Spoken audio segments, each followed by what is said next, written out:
Bismillahirrahmanirrahim. Assalamualaikum warahmatullahi wabarakatuh. Perkenalkan, nama saya Rica Amiarda Afrilianti dengan NIM 102200138. Di sini saya akan menjelaskan tentang pengantar perpajakan yang diambil PPT-nya ini diambil dari Amanita Novi Yusta MSI. Langsung saja memasuki materi yang pertama, yaitu pengertian pajak, di mana pajak adalah iuran kepada kas negara berdasarkan undang-undang dengan tidak mendapat jasa timbal balik yang langsung dapat ditunjukkan dan digunakan untuk membayar pengeluaran umum. Sedangkan pajak itu ada macam-macamnya. Yang pertama yaitu hukum pajak material, di mana material ini maksudnya yaitu memuat norma-norma tentang keadaan perbuatan, peristiwa hukum yang dikenai pajak atau objek pajak, siapa yang dikenal dengan pajak atau siapa yang dikenakan pajak atau subjek, beberapa besar pajak yang dikenakan atau tarif, dan segala sesuatu tentang timbul dan hapusnya utang pajak serta hubungan hukum antara pemerintah dan wajib pajak. Contohnya yaitu PPh. Di mana yang kedua ada hukum pajak formil, yaitu memuat tata cara untuk mewujudkan hukum material menjadi kenyataan. Jadi hukum ini memuat tentang yang pertama tata cara prosedur penetapan utang pajak, yang kedua hak fiskus untuk mengadakan pengawasan terhadap para wajib pajak, dan yang ketiga yaitu kewajiban dan hak wajib pajak. Contohnya yaitu KUP. Selanjutnya, pengelompokan pajak itu dibagi menjadi beberapa, yaitu yang pertama menurut golongannya, pajak dibagi menjadi langsung dan tidak langsung, di mana pajak langsung ini adalah pajak yang harus dipikul sendiri oleh wajib pajak dan tidak dapat dilimpahkan ke orang lain, atau contohnya adalah PPh. Sedangkan pajak tidak langsung ini adalah pajak yang pada akhirnya dapat dibebankan atau dilimpahkan ke orang lain, contohnya PPN. Sedangkan menurut sifatnya, pajak itu dibagi menjadi pajak subjektif dan pajak objektif, di mana pajak subjektif ini adalah pajak yang berdasarkan pada subjeknya. Sudah dipastikan bahwa namanya saja sudah pajak subjektif, jadi pajak ini didasarkan pada subjeknya dalam artian memperhatikan keadaan diri wajib pajak, contohnya yaitu PPh. Sedangkan pajak objektif ini yaitu pajak yang berdasarkan pada objeknya tanpa memperhatikan keadaan diri wajib pajak, yaitu contohnya PPN dan PPNBM. Sedangkan menurut lembaga pemungutnya, pajak dibagi menjadi dua juga, yaitu pajak pusat dan daerah. Pajak pusat yaitu pajak yang dipungut oleh pemerintah pusat dan digunakan untuk pembiayaan rumah tangga negara, contohnya PPh, PPN, dan lain-lain. Sedangkan pajak daerah yaitu pajak yang dipungut oleh pemerintah daerah dan digunakan untuk membiayai rumah tangga daerah, contohnya pajak hotel, pajak kendaraan bermotor, dan lain-lain. Selanjutnya ada tata cara pemungutan pajak, di mana yang pertama yaitu stelsel pajak. Stelsel pajak ini dibagi menjadi tiga lagi, yaitu yang pertama stelsel nyata atau real stelsel, di mana real stelsel ini adalah pengenaan pajak didasarkan pada objeknya atau penghasilan yang nyata. Sedangkan yang kedua stelsel anggapan atau fiktif stelsel, di mana fiktif stelsel ini adalah pengenaan pajak didasarkan pada suatu anggapan yang diatur oleh undang-undang. Selanjutnya yang ketiga adalah stelsel campuran, di mana stelsel campuran ini adalah kombinasi antara stelsel nyata atau real stelsel dan stelsel anggapan atau fiktif stelsel. Selanjutnya asas pemungutan pajak, di mana ada tiga juga. Yang pertama yaitu asas domisili atau asas tempat tinggal, di mana maksud dari asas domisili ini adalah negara berhak mengenakan pajak atas seluruh penghasilan wajib pajak yang bertempat tinggal di wilayahnya. Yang kedua ada asas sumber, di mana asas sumber ini adalah negara berhak mengenakan pajak atas penghasilan yang bersumber di wilayahnya tanpa memperhatikan tempat tinggal wajib pajak. Dan yang terakhir ada asas kebangsaan, di mana asas kebangsaan ini maksudnya adalah pengenaan pajak dihubungkan dengan kebangsaan suatu negara. Yang ketiga ada sistem pemungutan pajak. Itu yang pertama yaitu official assessment system, yaitu maksudnya suatu sistem pemungutan yang memberi wewenang pada fiskus untuk menentukan besarnya pajak yang terutang oleh wajib pajak. Ciri-cirinya yang pertama adalah wewenang untuk menentukan besarnya pajak terutang pada fiskus. Yang kedua, wajib pajak bersifat pasif. Yang ketiga, utang pajak timbul telah dikeluarkan surat ketetapan pajak oleh fiskus. Selanjutnya, yang kedua, Atau B. Self-assessment system, yaitu sistem pemungutan pajak yang memberikan kewenangan kepada wajib pajak untuk menentukan sendiri besarnya pajak yang terutang. Nah, ini ada beberapa ciri-ciri juga. Yang pertama yaitu wewenang untuk menentukan besarnya pajak terutama terutang ada pada wajib pajak sendiri. Yang kedua, wajib pajak aktif mulai dari menghitung, menyetor, dan melaporkan sendiri pajak yang terutang. Yang ketiga, Fiskus tidak ikut campuran dan hanya mengawasi.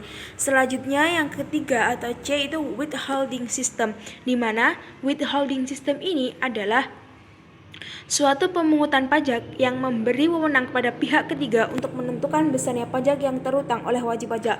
Ciri-cirinya hanya ada satu, yaitu wewenang menentukan besarnya pajak yang terutang ada pada pihak ketiga, pihak selain Fiskus dan WP. Selanjutnya, ada hambatan pemungutan pajak, di mana yang pertama ini ada perlawanan pasif. Masyarakat enggan membayar pajak. Itu disebabkan karena 3, yaitu yang pertama perkembangan intelektual dan moral masyarakat, yang kedua sistem perpajakan yang sulit dipahami oleh masyarakat, dan yang ketiga sistem kontrol tidak dapat dilakukan dengan baik. Yang kedua ada perlawanan secara aktif, yaitu meliputi semua usaha dan perbuatan yang secara langsung ditunjukkan kepada Fiskus dengan tujuan untuk menghindari pajak. Bentuknya yaitu yang pertama tax avoidance, yaitu usaha meringankan beban pajak dengan tidak melanggar undang-undang. Yang kedua tax evasion, yaitu usaha meringankan beban pajak dengan cara melanggar undang-undang atau menggelapkan pajak. Selanjutnya, tarif pajak itu dibagi menjadi 2, yaitu tarif marginal dan efektif. Tarif marginal ini adalah persentase berlaku untuk suatu kenaikan dasar pengenaan pajak, sedangkan tarif efektif ini yaitu persentase tarif pajak yang efektif berlaku atau harus diterapkan atas dasar pengenaan pajak tertentu. Nah, selanjutnya ada struktur tarif yang berhubungan dengan pola presentasi tarif pajak, dikenal dengan 4 macam tarif, yaitu yang pertama tarif sebanding atau proporsional, di mana tarif ini merupakan presentase yang tetap terhadap berapapun jumlah yang dikenai pajak, sehingga besarnya pajak yang terutang proporsional terhadap besarnya nilai yang dikenakan pajak. Contohnya PPN 10% atas penyerahan barang kena pajak. Selanjutnya yang kedua adalah tarif tetap, di mana tarif tetap ini berupa jumlah yang tetap atau sama terhadap berapapun jumlah yang dikenai pajak, sehingga pajak yang terutang tetap. Yang ketiga adalah tarif degresif, yaitu presentasi tarif pajak yang semakin menurun bila jumlah yang dikenai pajak semakin besar, seperti itu. Di sini ada tarif progresif yang keempat, yaitu presentase tarif yang digunakan semakin besar bila jumlah yang dikenai pajak semakin besar. Contohnya pasal 17 Undang-Undang PPh, yaitu yang pertama ada wajib pajak orang pribadi seperti yang disampaikan di sini dalam tabel. Yang kedua adalah wajib pajak dalam negeri dan BUT tahun 2013. Untuk WP dan DN dan BUT tarif flat 25%. Selanjutnya, menurut kenaikan presentase tarifnya, tarif progresif dibagi menjadi 3, yaitu tarif progresif, tarif progresif tetap, dan tarif progresif degresif, di mana tarif progresif ini yaitu kenaikan persentase pajak semakin besar, yang tarif progresif tetap ini kenaikan pajaknya tetap, dan tarif progresif degresif ini adalah kenaikan persentase pajaknya semakin kecil. Seperti itu. Selanjutnya, hapusnya utang pajak, yaitu yang pertama dikarenakan pembayaran. Utang pajak yang melekat pada wajib pajak akan dihapus karena pembayaran pajak yang dilakukan ke kas negara. Selanjutnya yang kedua adalah kompensasi, di mana wajib pajak mempunyai tagihan berupa kelebihan pembayaran pajak, seperti itu.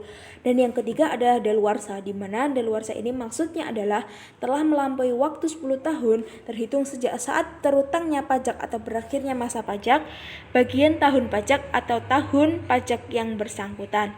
Selanjutnya yang keempat ada pembebasan, di mana maksudnya yaitu utang pajak tidak berakhir dalam arti yang semestinya, tetapi karena ditiadakan. Pembebasan umumnya tidak diberikan terhadap pokok pajaknya, tetapi terhadap sanksi administrasinya. Dan yang kelima adalah penghapusan, di mana penghapusan ini maksudnya adalah penghapusan utang pajak ini sama sifatnya dengan pembebasan, tetapi diberikan karena keadaan wajib pajak. Misalnya, keadaan keuangan wajib pajak itu sedang tidak bagus, seperti itu. Selanjutnya ada pajak negara dan pajak daerah, di mana pajak negara ini terbagi menjadi beberapa, yaitu pajak penghasilan atau PPh yang dasar hukumnya dalam Undang-Undang Nomor 7 Tahun 1984 diubah dengan Undang-Undang Nomor 17 Tahun 2000. Dan yang kedua ada bertambahan nilai dan pajak penjualan atas barang mewah atau PPN dan PPNBM. Dasar hukumnya Undang-Undang Nomor 8 Tahun 1983 dan diubah dengan Undang-Undang Nomor 18 Tahun 2000. Selanjutnya ada pajak bea materai, yaitu dasar hukumnya Undang-Undang Nomor 13 Tahun 1985. Selanjutnya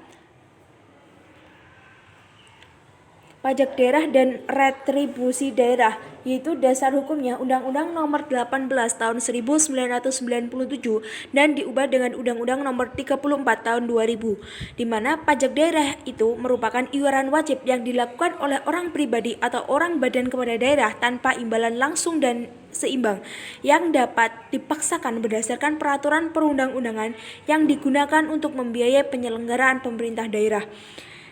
Selanjutnya ada jenis pajak dan objek pajak beserta tarifnya, di mana pajak daerah dibagi menjadi dua bagian, yaitu pajak provinsi atau sama di seluruh Indonesia, yaitu yang pertama PKB dan kendaraan di atas air adalah 5%, yang kedua BBN kendaraan bermotor dan kendaraan di atas air itu 10%, yang ketiga pajak bahan bakar kendaraan bermotor itu 5%, yang keempat pajak pengambilan dan pemanfaatan air bawah tanah dan air permukaan 20%.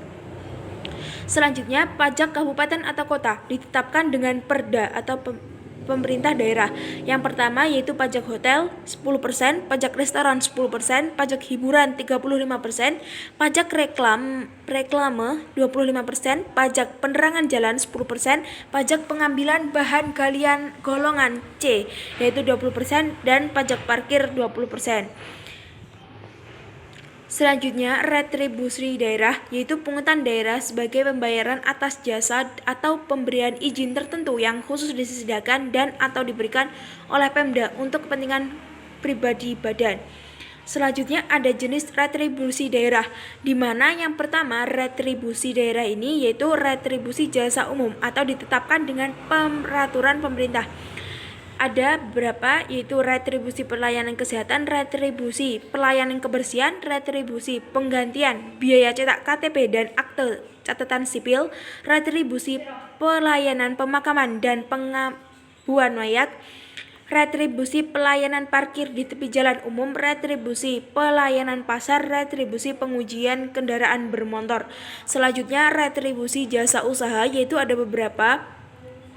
Yang pertama retribusi pertokoan, retribusi terminal, retribusi tempat penginapan atau villa, retribusi rumah potongan hewan, retribusi tempat rekreasi dan olahraga, retribusi penyeberangan di atas air, retribusi pengelolaan limbah cair, retribusi penjualan produk daerah, dan retribusi tempat khusus parkir.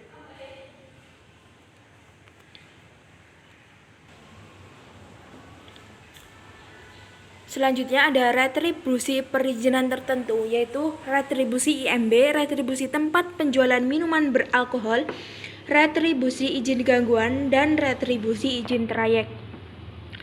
Selanjutnya ada objek retribusi daerah, yaitu yang pertama jasa umum berupa pelayanan yang disediakan atau diberikan Pemda untuk tujuan kepentingan dan kebermanfaatan umum serta dapat dinikmati oleh orang pribadi atau badan hukum.